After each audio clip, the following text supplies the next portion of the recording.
Welcome to The Explainer. Today, we're diving into the story of a prophet named Isaiah Shembe. Now, to his followers, the Nazarenes, he wasn't just a man, not even close. They saw him as a figure of immense, almost divine power. So let's start with a really thought-provoking question, one that comes right from our source material. What if a holy book came to life?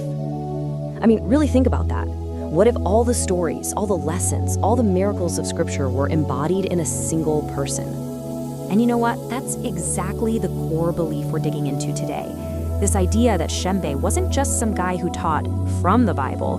He was a living, breathing demonstration of its power. So, how on earth did this belief even start? Let's find out. I mean, this central claim it's really profound, isn't it? Just try to imagine it. Witnessing biblical events not as some ancient story in a dusty book, but as real, tangible things happening right in front of you. This single belief, it's the foundation for everything else we're going to talk about. Okay, so how do you even begin to establish a claim that big? Well, it all starts by connecting the dots, by drawing these direct lines between Shembe and some of the most famous, most revered figures in the entire Bible. First up, they draw a parallel to Abraham. You know, just like Abraham introduced the foundational custom of circumcision, our source material says Shembe did the exact same thing for the Nazarenes. He's positioned as a kind of founding father, setting up a core tradition for his people. Next, you've got the comparison to Moses, the great lawgiver. And the logic is pretty clear.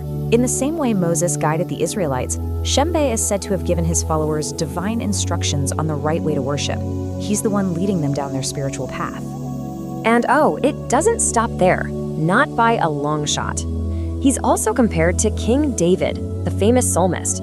Just like David, Shembe was an artist, a creator of sacred music. He actually composed the hymns that would become the absolute heart and soul of the Nazarene Church's worship. But see, these weren't just songs. No. You gotta think of them as a complete theological toolkit. I love that idea. They were designed to teach followers literally everything they needed to know, from the nature of God all the way down to the specific rituals of worship. Okay, so we've got the teacher, the lawgiver, the musician. But the story of Shembe goes way beyond that. Now we're entering the realm of miracles. This is where he's portrayed as something more than a prophet. He's shown as a powerful spiritual force, someone who has command over the natural world itself. And listen, the claims here are, well, they're absolutely extraordinary. A direct line is drawn from the life-restoring miracles of the prophet Elisha and even Jesus, straight to the things Shembe supposedly did. That is an incredibly bold claim, right? It's putting his power on the exact same level. He's also presented as this divine protector, kind of like Daniel in the lion's den. The source is full of stories about him stepping in at the last second to save his followers from certain death. It really cements this image of him as a powerful, ever-present guardian. And the parallels just keep coming. His ministry is also a mirror of the Apostle Paul's. The picture we get is of a life spent constantly traveling on foot, dedicated to preaching, to healing, to casting out demons, just a life of constant, tireless work. So this brings us to a really crucial point. You see the pattern, right? The argument isn't just that Shembe was like Abraham or like Moses. The argument is that he was the embodiment of the powers and roles of all these different biblical figures, all rolled into one person. And right here, this is where the whole narrative takes a sharp, dramatic turn, because the claims are about to escalate.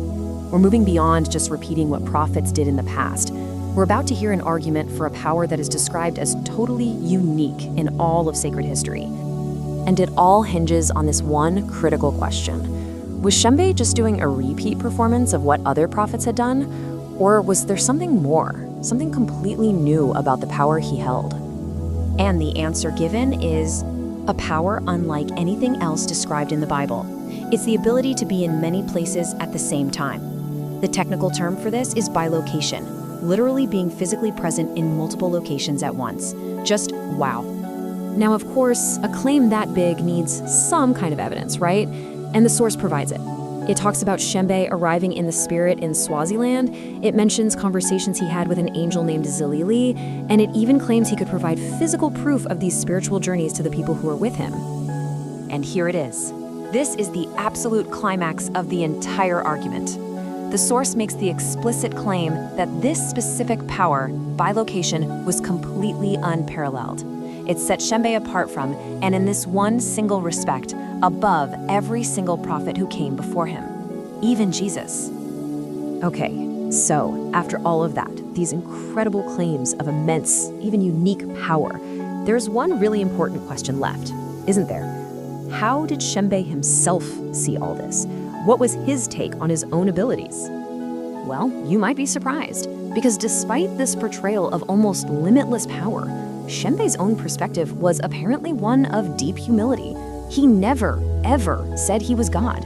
In fact, he was really clear that he saw his role as simply being a servant of God.